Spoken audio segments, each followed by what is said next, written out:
What it is, y'all, it's your old boy Pilk, and we need to talk about chapters 29 and 30 of Wistoria. This is why we're doing a 2-chapter review today, only because chapter 29 is just literally a rehash with a couple of like new drawings and whatnot, but for them, I think that's actually a new drawing. You know, most of this, though, is literally just exactly what happened in the prior chapter. So there's not a whole lot going on here. Elfie drops the sword down for Will. Will's already gone Super Saiyan, and he's just kind of taken everything out. Now, I think that is actually a new drawing, I believe. Most of this is not. Most of this is just kind of stuff we've seen.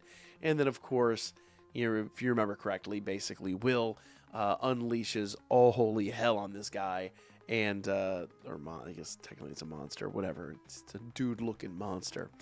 And, basically wipes him out, like more or less one-shots him.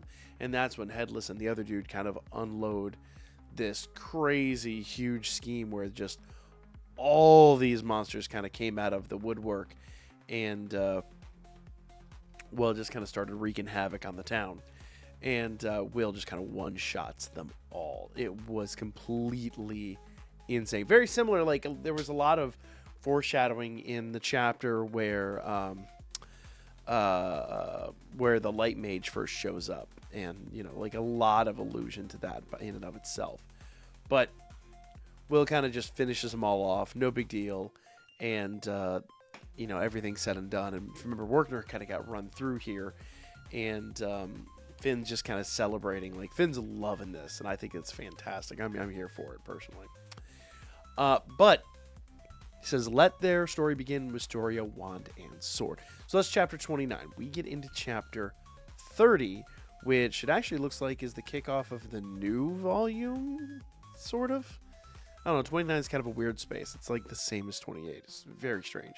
But anyway, as we get into chapter 29, this is all new stuff, okay? So basically, the town is being repaired. Everyone's recovering from that onslaught. And even Finn's like, it looks like things are going to get back to normal pretty quick. And then he meets up with Iris.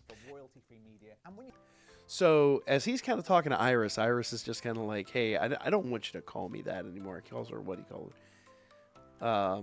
Calls her Iris. And she's just like, I don't want you to call me that anymore. And she's just like, I don't like you on a personal level. And Finn's just kind of cool with it. He's like, whatever.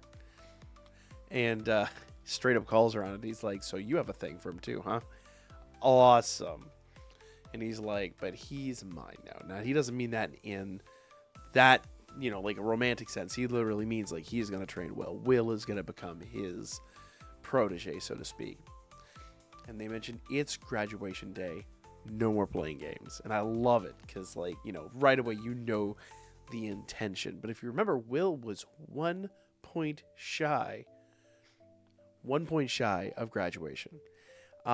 So, like, how is this going to work out in his favor? Like, this seems like it's going to go really poorly. And he mentions that his hair's back normal. At least he even recognized what had gone on there. And he's just like, I don't get it. But then we get this shot of Rosti.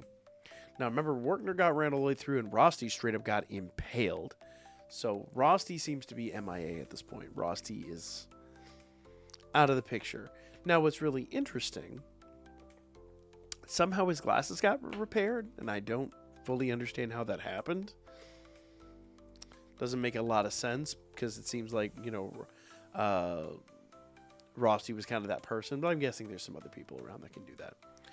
Anyway, he's like, off I go. Actually, come to think about it, there was probably a enough time between when that happened, because that happened in the dungeon, and when the whole other thing went down. So Rosti maybe actually, that was like kind of like the last thing Rosti probably did.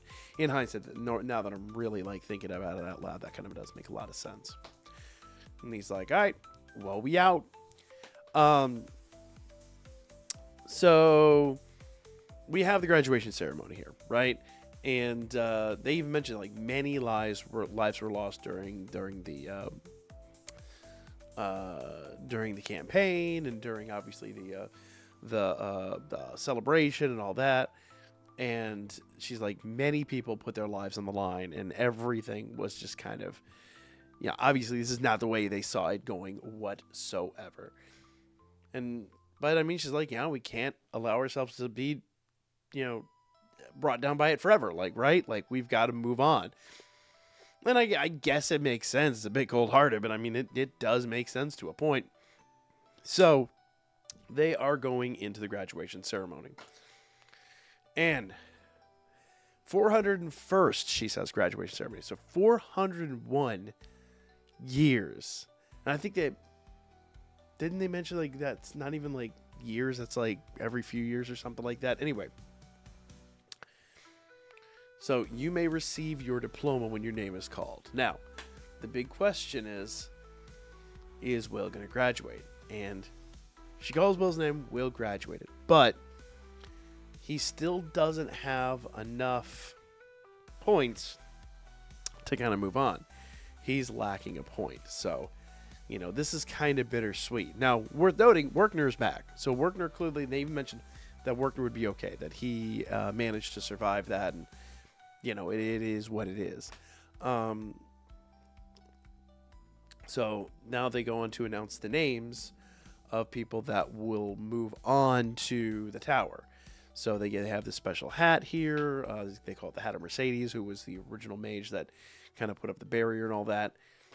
And we see a lot of familiar faces and some faces we haven't necessarily seen before. Rose, I don't think is somebody that we've seen before. Jorah is somebody that I don't think we've seen before. I thought he was one of the guys that was kind of like Sion's underling, but I think that's somebody new. Nevertheless, they go over their total credits, and everybody's got over 9,000 credits, which I think, well, actually, no, that one's got 8,700 credits, but nevertheless, everyone else is over 9,000 credits. But remember, he was 1 credit short. 1. And that has got to be painful. And she mentions, these are the 49 students who have earned the credits required to move on. Now, the first clue here should be that she said 49. But Will is definitely out here. He's like, Alfie, I'm sorry. This is not how I saw this going down. But she mentions we have 1 more graduate to announce. You knew it was coming, right? We even mentioned it. But the thing I like is how this is kind of brought on, right? This was something that was alluded to heavily during the last chapter.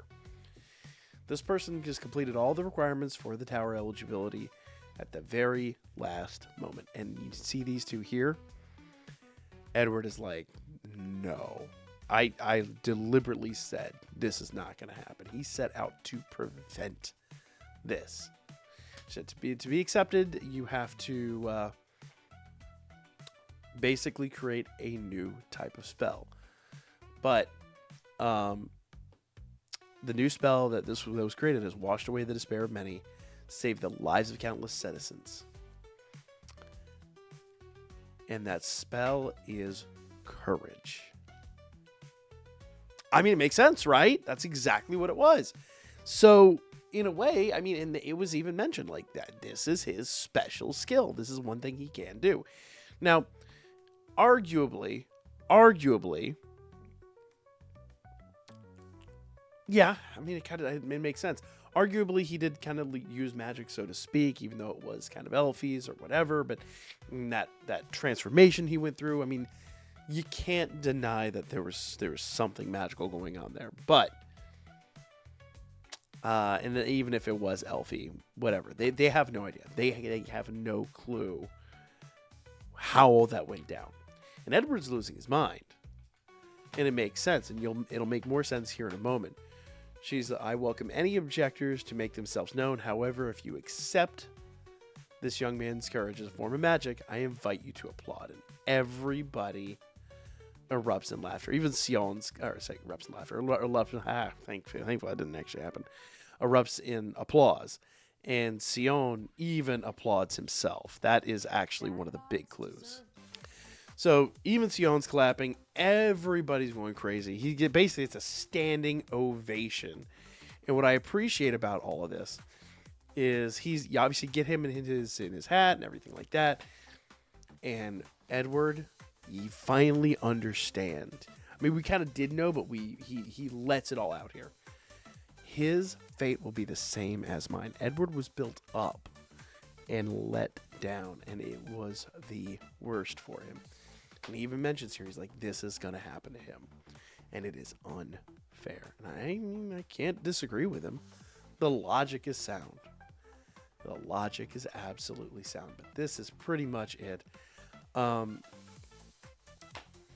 Yeah, she's like, rough seas and countless tribulations await you ahead. Vanquish all that is sinister. And that's pretty much that. Now, here's what's interesting. There's Rosti. Rosti survived too. But Rosti has not made his presence known ever since the ongoings. So that is a really interesting touch there. But you even see Elfie here. Notice that we all pretty much knows what's happening at this point, right? It's not even a thing. Rosti's expression, Elfie's expression, identical expressions. She basically, Rosti is her avatar. Like, that is just a thing, and everybody's enjoying it. Even the Vandia are enjoying it. So the year of hope and despair, as they call it, and that is where chapter 30 ends. Oh, I cannot wait for the next chapter. I've not read ahead at this point. Like, I needed to stop myself here so I didn't spoil anything else for you guys, because I feel like I've read too far ahead and done too many spoilers at this point. But if you guys enjoy this, make sure you hit that like button. I will be back with more coming up real soon.